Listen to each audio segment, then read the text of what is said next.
students, in this particular video we are going to talk about the fifth spot. कौन सा है ये? Blastula. और इसकी हमें परमानेंट स्लाइड देखने के लिए मिलेगी कुछ इस तरह से, और आपको इसको आइडेंटिफाई करना है। ये जो आप स्लाइड है इसमें आप देख रहे हैं कि आपको सेल्स नज़र आ रही हैं और बीच में स्पेस नज़र आ रहा है, तो you have to identify that this is the blastula slide. ठीक है, इसके कमेंट्स आप किस तरह से लिखेंगे? ये तो आप थ्योरी, जो आपकी नोटबुक है, प्रैक्टिकल नोटबुक, उसमें आप लिखेंगे। ऑब्जेक्टिव, रिक्वायरमेंट और प्रोसीजर सेम वही है कि ऑब्जेक्टिव में we have to study the TS of blastula. Requirements में आपको परमानेंट स्लाइड चाहिए ब्लास्टुला की, कंपाउंड माइक्रोस्कोप। और प्रोसीजर में first of all you going to place the slide under the microscope, then you're going to observe it under the low power and then in the high power. आप इसका पहले हम diagram समझते हैं, then we are going to talk about the comments. Diagram में आप देखेंगे कि ब्लास्टुला के बाहर वाली जो लेयर होती है सेल्स की, these are called as the trophoblast cells, और इसको हम ट्रोफोडर्म भी कहते हैं। ठीक है, अंदर की तरफ जो सेल्स प्रेजेंट होती हैं, this is the inner cell mass. और जो इनर सेल मास है, this inner cell mass is going to form the embryo.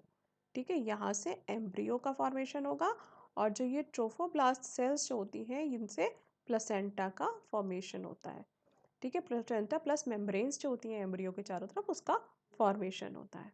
तो आप लेबल करेंगे। ये इसका दूसरा डायग्राम है ब्लास्टुला का, इसको हम ब्लास्टोसिस्ट भी कहते हैं। ठीक है, ब्लास्टुला को ब्लास्टोसिस्ट भी कहते हैं, ये लिखा हुआ ब्लास्टोसिस्ट। तो आउटर लेयर ट्रोफोडर्म, और which comprises of the trophoblast sales.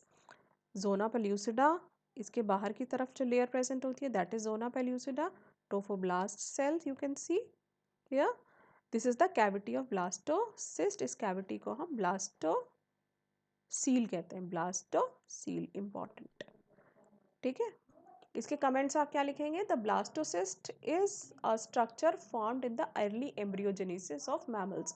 जब मैमल्स के अंदर एम्ब्रियो का फॉर्मेशन होता है, embryogenesis mean formation of the embryo, तो ये स्टार्टिंग में की स्टेज है ब्लास्टोसिस्ट, और ये डे 5 पे बनना शुरू होती है। जब ह्यूमन बींग्स के अंदर फर्टिलाइजेशन होता है, स्पर्म और ओवम का जब फ्यूजन होता है, जाइगोट बनता है, फिर उसके अंदर क्लीवेज होता है, सेल्स फॉर्मेशन होती है, तब डे 5 पे जो स्ट्रक्चर बनता है दैट इज द ब्लास्टोसिस्ट, जिसमें चारों तरफ सेल्स प्रेजेंट होती हैं और बीच में कैविटी होती है। फिर उससे नेक्स्ट स्ट्रक्चर बनता है जो solid ball we can say of sales.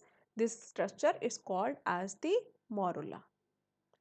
ठीक है, तो यहाँ मोरुला की बात नहीं कर रहे हैं हम, ब्लास्टोसिस्ट या ब्लास्टुला की बात हो रही है। तो blastocyst formation begins at day 5 after fertilization in humans when the blastocele opens up in the morula. The human blastocyst comprises of the 70 to 100 cells. ठीक है, इसके अंदर 70 to approximately 70 to 100 cells present होती हैं. It is a thin walled hollow structure and possesses an inner cell mass. Inner cell mass is also called as the embryoblast, and it is going to form the embryo proper. Outer layer जो है that is called as the trophoblast, which later forms the fetal placenta. Trophoblast surrounds the inner cell mass. A fluid filled space enclosed by trophoblast forms blastocyst cavity, और उस blastocyst cavity को हम blastocele भी कहते हैं. This is very important. Okay, so this way you are going to draw the labeled diagram and you are going to identify this as blastula. Okay, so that's it. In this particular video we are going to see another spots in another video. Thank you.